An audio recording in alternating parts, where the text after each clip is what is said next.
Any kind of వ్యాపారంలో లాభాలు అనేవి ఖచ్చితంగా రావాలి. ఎస్పెషల్లీ తెలుగు సినిమా ఇండస్ట్రీలో ఒక ప్రొడ్యూసర్‌గా వచ్చినప్పుడు 2, 3 సినిమాలు తీసి ఫ్లాప్ అయితే పారిపోయిన వాళ్ళున్నారు. రామానాయుడు లాంటి వాళ్ళు, సురేష్ బాబు లాంటి వాళ్ళు సినిమాలు తీయడం ఆపేసినటువంటి సిట్యుయేషన్స్ ఉన్నాయి. అలాంటిది 7 సినిమాలు తీసి అందులో 5 మటాష్ అయిపోతే కూడా ఇంకా ఇండస్ట్రీలో ఎట్లా ఈయన సస్టైన్ అవ్వగలుగుతున్నాడు? ఈయనకి సంబంధించినటువంటి కథ ఏంటనేది మనం చూద్దాం. 2018లో అనుకుంటా 'కృష్ణార్జున యుద్ధం' అని ఒక మూవీ వచ్చింది నానిది. 2018లో నాని హీరోగా 'కృష్ణార్జున యుద్ధం' అనేటువంటి మొదటి సినిమా.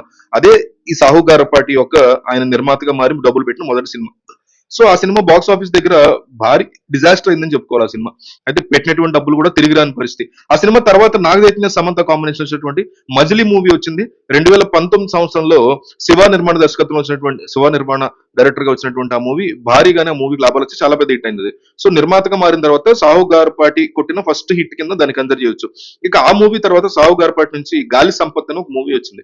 ఇది నిజానికి అనిల్ రావిపూడితో సినిమా తీయాలని సాహు గార్పాటి ఆయన అప్రోచ్ అయితే ఆ, అనిల్ రావిపూడే సాహు గార్పాటికి చెప్పారు, మా ఫ్రెండ్ ఒకరు మంచి కథతో రెడీగా ఉన్నారు, నేనే ఈ సినిమాకి సంబంధించి స్క్రీన్ ప్లే కూడా రెడీ చేశాను, మంచి సబ్జెక్ట్, మీకు నచ్చితే ఈ సినిమాని మీరు ప్రొడ్యూస్ చేయండి, మనం తర్వాత కలిసి ఇంకో సినిమా చేద్దామని అనిల్ రావిపూడి ప్రపోజ్ చేశారు. సో సాహు గార్పాటి కూడా ఓకే అన్నారు. కథ మెయిన్ ప్లాట్ ని విని నిర్మాతగా డబ్బులు పెట్టడానికి ఆయన రెడీ అయిపోయారు మజిలీ తర్వాత. సో 2021 ఆ టైంలో రాజేంద్ర ప్రసాద్ సి విష్ణు కాంబినేషన్ వచ్చింది. చాలా పెద్ద ఫ్లాప్ అయింది. ఆ సినిమా షూటింగ్ లో ఉండగానే దాని ఫలితం ఏంటనేది అర్థమైపోయింది సాహు గార్పాటికి. అనిల్ గారు, నీ సినిమా ఆడకపోవచ్చండి, కానీ షూటింగ్ మాత్రం నేను మధ్యలో ఆపను, ఎందుకంటే హీరోకి పెద్ద నష్టం ఉండకపోవచ్చు, నాకు నష్టం ఉండకపోవచ్చు, కానీ దర్శకుడు ఉన్నటువంటి మీ ఫ్రెండ్కి మాత్రం ఖచ్చితంగా ఇబ్బంది అవుతుంది, కాబట్టి ఫలితంతో సంబంధం లేకుండా నేను ఈ సినిమాని పూర్తి చేస్తానని మాట ఇచ్చి మరి సాహు గార్పూటి మూవీని కంప్లీట్ చేశారు.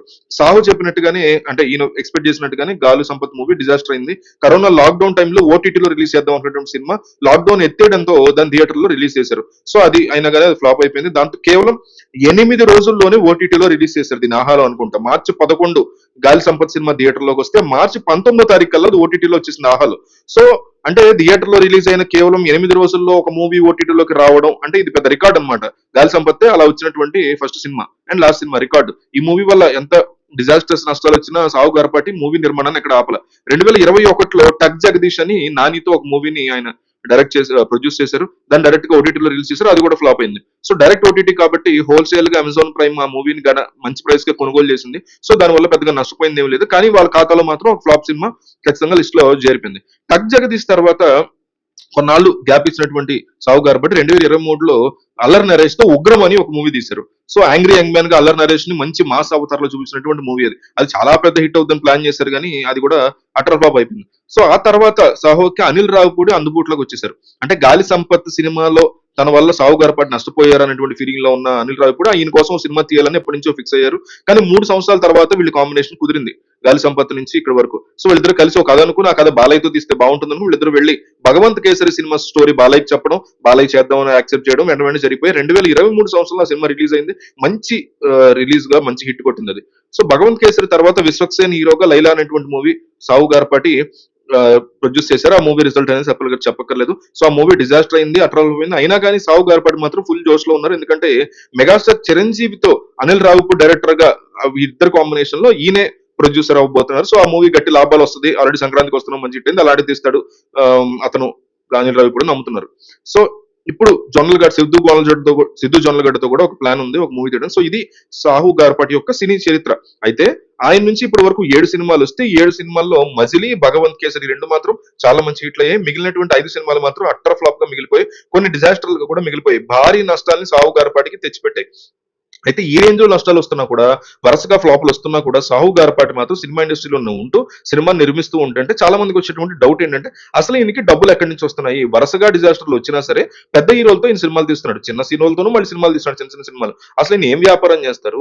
సినీ ఇండస్ట్రీకి వచ్చి 1-2 ఫ్లాప్ సినిమాలు తగలగానే నాకు వద్దురానైనా ఇండస్ట్రీ అని పారిపోయేటువంటి వాళ్ళు చాలా మంది ఉంటారు. అసలు పారిశ్రామికవేత్తలు ఉంటారు అలా వచ్చి వెళ్ళిపోయిన వాళ్ళు. కానీ సాహు గార్పాటి ఎన్ని ఫ్లాపులు వచ్చినా ఎలా నిలదొక్కుకోగలుగుతున్నాడు ఏంటి అనేటువంటి డౌట్ చాలా మందికి వస్తుంది. నిజానికి సాహు గారప్పటికి సినిమా ఇండస్ట్రీతో పెద్దగా పరిచయమే లేదు. ఆయన ఫ్రెండ్స్ కొంతమంది వ్యాపారాలు చేస్తూనే సినిమాలు తీసినటువంటి వాళ్ళు ఉన్నారు. అదే టైంలో హీరో నానికి ఇతనికి పరిచయం ఏర్పడింది సాహు. సో కొంతమంది యంగ్ హీరోలతో డైరెక్టర్లతో కూడా సాహు గారపాటికి ఒక ఫ్రెండ్షిప్ ఉంది.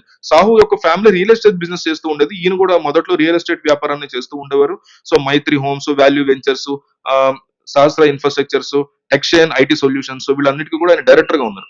2008 ఆ టైం నుంచే టెక్ రంగం కానీ, రియల్ ఎస్టేట్ కానీ ఆయన అటువైపు వెళ్తూ వెళ్తూ ఉండేవారు. సో వ్యాపార రంగంలో మంచి పేరు ప్రఖ్యాతులన్నీ వీళ్ళకు ఉన్నాయి. సో వ్యాపార రంగంలో ఒక స్టేజ్కి వచ్చిన తర్వాత నెక్స్ట్ ఏంటి అనుకున్న తర్వాత చాలా మందికి ఉంటుంది వేరే రంగంలోకి వెళ్ళాలి, తమ వ్యాపారాన్ని విస్తరించి వెళ్ళాలి అనేటువంటి ఫీలింగ్ ఉంటుంది. సో సినిమాని ఇష్టపడే వాళ్ళు మాత్రం సినిమా ఇండస్ట్రీలోకి ఎంట్రీ ఇస్తుంటారు. అదే కోవలో సావు గార్పాటి కూడా సినిమా ఇండస్ట్రీకి రావాలని గట్టిగా నిర్ణయం తీసుకున్నారు. అలాగే తనలాగే సినిమాలంటే ఇంట్రెస్ట్ ఉన్నటువంటి హరీష్ పెద్ది అనే అతనితో కలిసి 2018లో సినిమా ఇండస్ట్రీలోకి ఆయన ఎంట్రీ ఇచ్చారు. వీళ్ళిద్దరూ కలిసి ఈ పార్ట్నర్షిప్ లో షైన్ స్క్రీన్స్ అనేటువంటి ఒక నిర్మాణ సంస్థను స్టార్ట్ చేశారు. వరుసగా సినిమాలు తీయడం మొదలు పెట్టారు.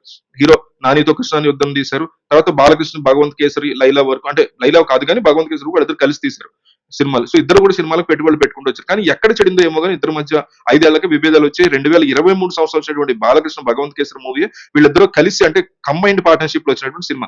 ఆ తర్వాత హరీష్ పెద్ది, మైరా ఎంటర్టైన్మెంట్స్ అనేసి ఒక సెపరేట్ కొత్త బ్యానర్ ను పెట్టుకున్నారు. శ్రీను వైట్ల, గోపిచంద్ కాంబినేషన్ వచ్చినటువంటి విశ్వం సినిమాకి బ్యాక్గ్రౌండ్ సపోర్ట్ చేసినటువంటి హరీష్ పెద్ది ఆ తర్వాత ఇంకా ఓన్ గా ఎటువంటి మూవీని తీయలేదు. త్వరలోనే మంచి కథతో ఒక మంచి మూవీ తీయడానికి ఆయన సిద్ధపడుతున్నారని తెలుస్తుంది. సో సాహు గారపాటి విషయానికి వస్తే ఇద్దరు స్నేహితుల మధ్య విభేదాలు రావడంతో సాహు గారపాటికి షైన్ స్క్రీన్స్ అనేటువంటి సంస్థ దక్కింది. అంటే మేబీ పెట్టుబడి పెట్టే విషయంలో ఈయన ఎక్కువ పెట్టుబడి పెట్టినారేమో, మరి ఆయనకు వచ్చింది అనుకోవచ్చు. సో ఇద్దరు విడిపోయిన తర్వాత సోలో నిర్మాతగా సాహు గారపాటి తీసినటువంటి మూవీ మాత్రం లైలా, అది కాస్త అటర్ ఫ్లాప్ అయింది. త్వరలోనే చిరంజీవితో ఒక మూవీని తీయడానికి సిద్ధమవుతున్నారు సాహు గారపాటి. రాబోయే మూవీస్ పక్కన పెడితే అసలు ఇన్ని సినిమాలు తీయడానికి ఇన్ని డబ్బులు ఎక్కడి నుంచి వస్తున్నాయని చాలా మంది అడిగిన క్వశ్చన్. ఎంత బిజినెస్ ఫ్యామిలీ అయినా సినిమాల్లో వరుసగా నష్టాలు వస్తుంటే ఇంట్లో పెద్దవాళ్ళు ఊరుకోరు కదా, దాని గురించి క్వశ్చన్ చేస్తారు. ఎందుకు వచ్చిన సినిమాలు అది ఇది 2-3 ఫ్లాపులకే మూటమూలు సర్దుకొని వచ్చామనే వాళ్ళు ఉన్నారు.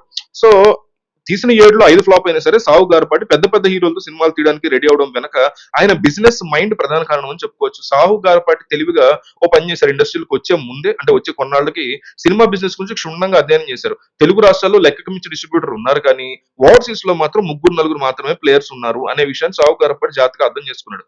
సో ఓవర్సీస్ లో సినిమాని అంటే బిజినెస్ చేయాలి, ఓవర్సీస్ లో డిస్ట్రిబ్యూషన్ అనేది అర్థం చేస్తుంది. తాను ప్రొడ్యూస్ చేసిన సినిమాల్ని సొంతగా రిలీజ్ చేయడమే కాకుండా ఈ ఓవర్సీస్ లో వేరే వేరే నిర్మాతల యొక్క ఓవర్సీస్ హక్కులు కూడా ఈయన కొనటం, అట్లాగే నిర్మాతల నుంచి ఓవర్సీస్ హక్కులు కొనుక్కుని అక్కడ సరేగమ్మ అనేటువంటి ఒక ఓవర్సీస్ డిస్ట్రిబ్యూషన్ సంస్థతో టైప్ అయ్యి ఆయా మూవీస్ రిలీజ్ చేస్తూ వచ్చారు. అట్లా పెద్ద పెద్ద సినిమాల్ని రిలీజ్ చేసుకుంటూ ఆయన వచ్చారు. సో ఆయనకి అక్కడ భారీ లాభాలు రావడం స్టార్ట్ అయింది. ఆ లాభాల్లో మళ్ళీ ఆ వాటాని ఆంధ్రాలో, తెలంగాణలో ఉన్నటువంటి ప్రొడ్యూసర్కి ఇస్తూ ఉండడంతో సినిమా ఇండస్ట్రీలో ఒక మంచి పేరు ఆయనకు వచ్చింది అనమాట. అట్లా సినిమా ఇండస్ట్రీలోనే ఓవర్సీస్ డిస్ట్రిబ్యూషన్ బిజినెస్ చేసుకుంటూ సాహు డబ్బు చేసుకున్నారు.